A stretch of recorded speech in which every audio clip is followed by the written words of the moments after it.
morning, Vietnam. Day 17. So we are heading 370 kilometers from Dien Bien Phu.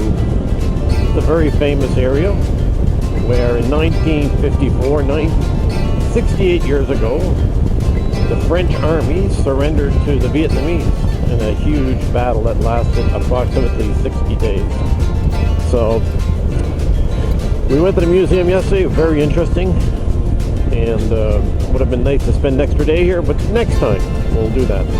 But right now we have to get to our next destination, which is an eco lodge, and we are going to be going over a mountain, and definitely we will be running in the fog.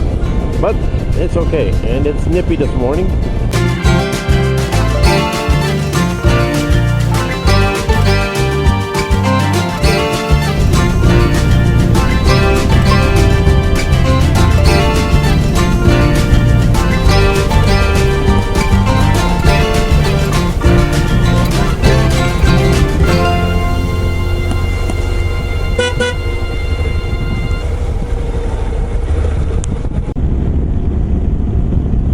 See the road across over there. I almost went down too. I hit the stuff and you okay? Sideways. Yeah, I'm okay. Yeah, I saw you, man. I pointed, eh? Yeah. I was pointing to the water. You were avoiding it really well. Let's see. Let's hope the bike is. Okay, mate? Yeah, I'm okay. Okay, so we need some big guys down below. Yeah. How do we best take it up, guys? Oh my God. How do we best take it up? Well, count it out before we lift. 1, 2, 3, lift. Hang on. What's wrong? Okay. Okay, now. Hang on. Just hold that steering straight. Front wheel sliding. Okay. Can you turn the ignition on so I can get out of gear? Start it, Frank. The whole back end. Let me roll it to the. Well, that's because the boxer is skewed too. Yeah, I'm worried about the arse end. I don't know if it's the frame of the. Could be the boxes. Could just be the boxes. Yeah, it looks okay. It looks like it's the boxes.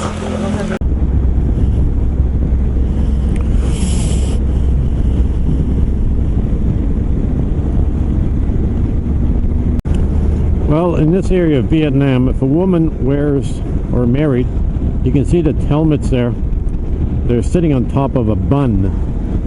So the women will put their hair up in a bun, just like this, and you can see the helmet is very elevated. So basically the helmet sits on top of a bun.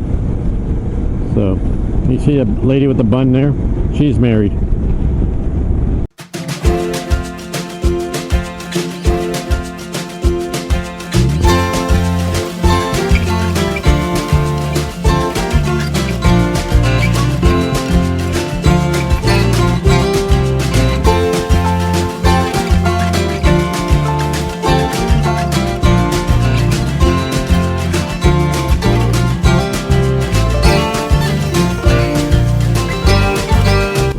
In the afternoon, and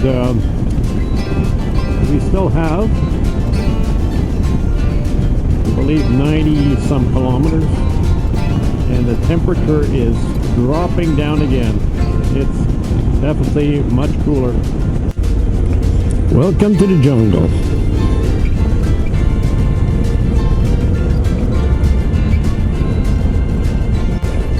So we are heading up this eco lodge, and it's my kind of road. Narrow mountain road, but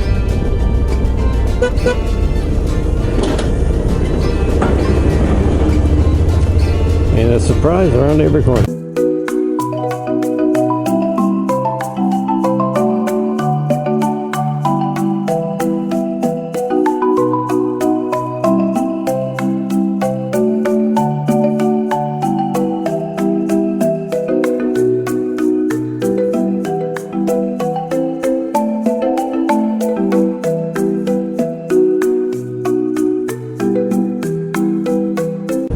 Good morning from beautiful Vietnam, and day 18. and we are heading south approximately 360 kilometers. It'll be a long day in Vietnam, but it should be a nice day as we will ride along the Ho Chi Minh Trail. And we have about 30, approximately, look at the view, wow.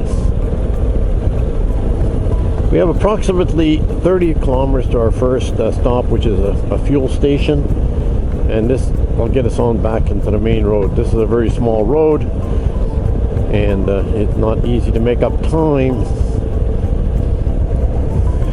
but it is very spectacular. It's nice to have a day off yesterday.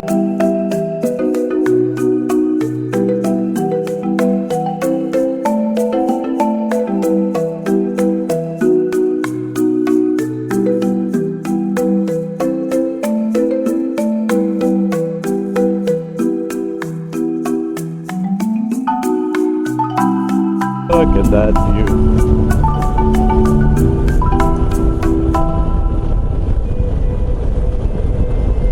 Very beautiful.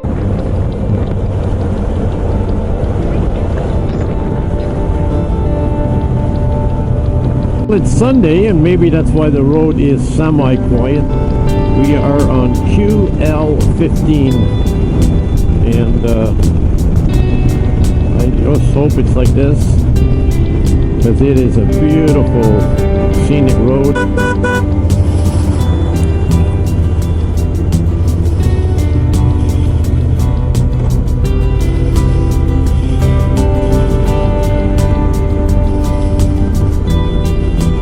Improve it greatly.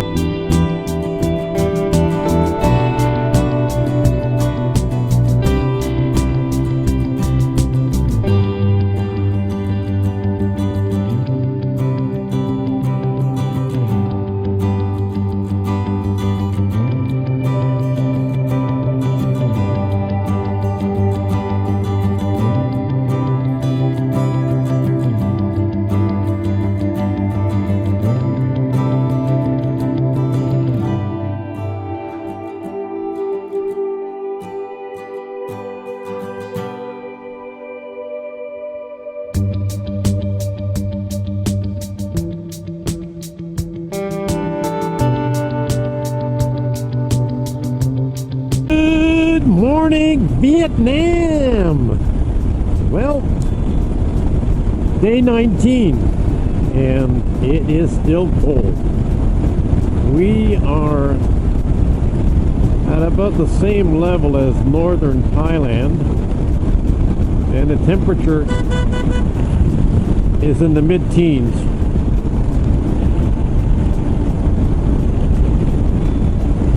So we're heading towards the coast, down to Vinh, and then tomorrow will be our last day in Vietnam. And actually, we'll be crossing 3 countries tomorrow.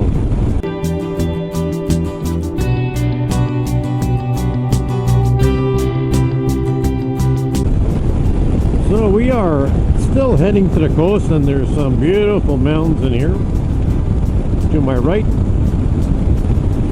And it's still cold as hell. So we are in the middle of the country, so we're not way up north. We're heading towards the south. Tomorrow we go straight across to the Vietnam border, and then we go across Laos. It'll take us about 2.5 hours or less, and then we will cross back into Thailand at Mukdahan.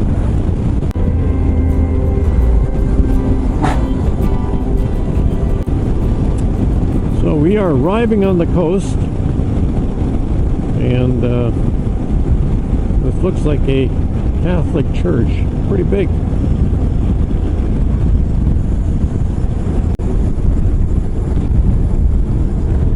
Definitely the south has more Christian Catholic churches. Like 120 or something, and On the front or the back? at the back. When I hit it, and I didn't do that before, so I don't know.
Hello, been back a few days since we went on our 20-day ride into Vietnam through Laos.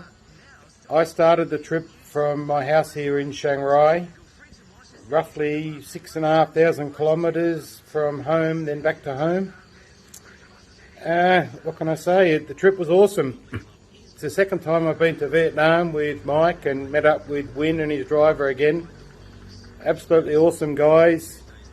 Everything's planned. You don't have to worry about anything. All the hotels are booked. You arrive in Vietnam and you get issued a SIM card. I think every 3 days was a day off where we had tourist activities, which was great. You know, boat trips. I think we went on 7 different boat trips from where we took our bikes with us on ferries to small barrel boats, which were great fun. I speak highly of him. Win from DT Travel, absolutely awesome guy. Good English, can do everything for you. And Mike, if no one has met Mike before, he's one of the organisers, and it's basically his itinerary. He speaks with Win and they put a trip together, and you pay a one-off cost at the beginning, which I think is pretty good value for money. And that includes everything, meals, everything you can think of except for fuel and alcohol, which I rarely drink, so it doesn't apply to me. But I like to take my own bike, not on a rental bike. You can rent bikes in Vietnam and do the trip, but I just feel better riding my own bike. And it's a bit of an achievement to ride from Thailand through Laos into Vietnam and back.